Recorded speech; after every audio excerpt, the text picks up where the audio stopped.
اللہ الرحمن الرحیم۔ NMTV سے میں نصرت مرزا ہوں۔ آج ہم جو صبح کے دوپہر کے 12 بجے سے ہم کراچی سے روانہ ہوئے سعودی ایئر لائن کے، اور تقریباً 3 بجے پاکستانی ٹائم کے مطابق جو ہے وہ ہم ریاض پہنچے، اور وہاں سے پھر ہم نے کاسا براگا کی جو فلائٹ لی، اور جو اس وقت کاسا براگا کی جو فلائٹ ہے جو کہ موراکو کا ایک بڑا شہر ہے، جیسے کراچی پاکستان کا بڑا شہر ہے، اسی طرح سے کاسا براگا جو ہے وہ وہاں ہم جا رہے ہیں۔ وہاں ہمارے ساتھ جو ہماری بیٹی بسمہ ہے اور ان کے شوہر جو ہمارے داماد ہیں عابد حسین، وہ بھی ہمارے ساتھ ہمراہ ہیں، اور وہ ان کے کسی عزیز کی وہاں پہ شادی ہے، تو یہ موقع کی مناسبت سے انہوں نے ہمیں بھی یہ درخواست کی کہ ہم ان کے ساتھ چلیں، سو ہم برضا خوشی راضی ہو گئے، اس لحاظ سے کہ یہ ایک طویل عرصے کے بعد میں ہمیں سفر کرنے کا موقع ملا تھا دور دراز کا، اور جو کراچی کے جو معاملات میں جب ہم الجھے ہوئے تھے اس سے ہمیں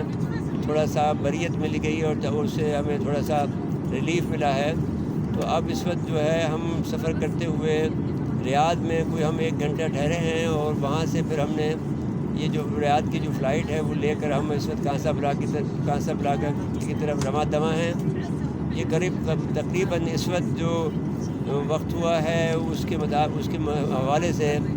کم مزید 6 گھنٹے لگیں گے، جو کہ ہم کاسا براگا پہنچیں گے،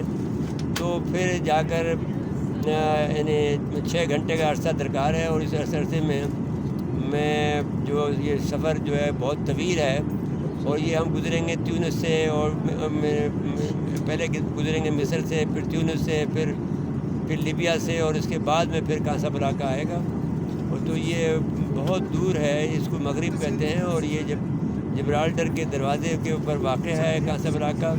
تو عمومی طور پر اس کا جو ہے ویزا نہیں دیا جاتا، کیونکہ یہاں سے کچھ لوگ سلیپ ہو جاتے ہیں یورپ کے لیے، اسپین چلے جاتے ہیں، تو لیکن ہمیں یہ ویزا مل گیا تھا، تو اس کے بعد میں ہم یہاں پہ عادی میں سفر ہوئے۔ اس میں یہاں کے جو کونسل جنرل ہیں موراکو کے مرزا اشتیاق بیگ کی مدد شامل حال رہی، جس کی وجہ سے ہم یہ دورہ کر رہے ہیں، اور ہمیں امید ہے کہ یہ دورہ کامیاب ہوگا۔ یہاں لوگوں سے ملیں گے بھی، یہاں کی یونیورسٹی پہ بھی جائیں گے، اور یہاں کے لوگوں سے کیا جو رہن سہن ہے وہ دیکھیں گے۔ اس کے علاوہ جو یہاں کی شادیاں کیسی ہوتی ہیں، عابد کے ایک کزن کی شادی ہے وہاں پر، اس کی تقریبات کو ہم اٹینڈ کریں گے۔ تو اگر ہم دیکھتے ہیں کہ اگر یہ سلسلہ ہم یہ خواہش ظاہر ہوئی جب ہم نے میپ دیکھا کہ اگر یہ ہم اس کو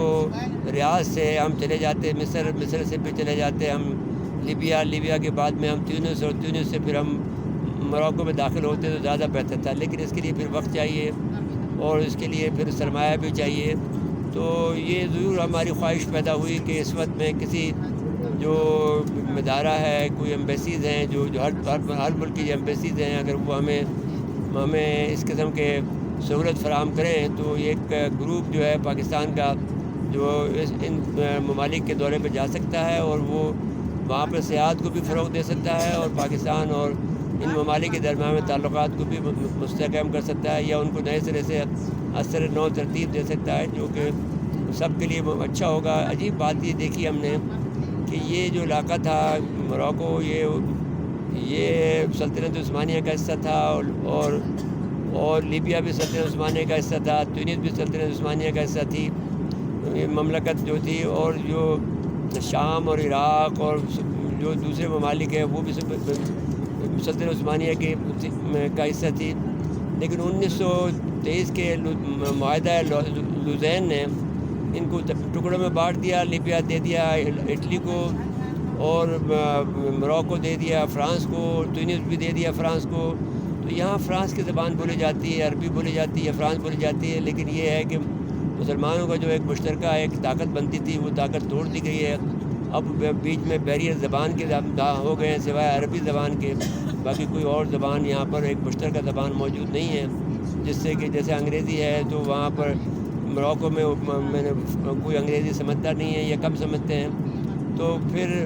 وہاں صرف فرانسیسی بولی جاتی ہے۔ اس طرح سے دوری پیدا کی گئی ہے۔ تو یہ طاقت کے بل کے اوپر آدمی کچھ بھی کر سکتا ہے۔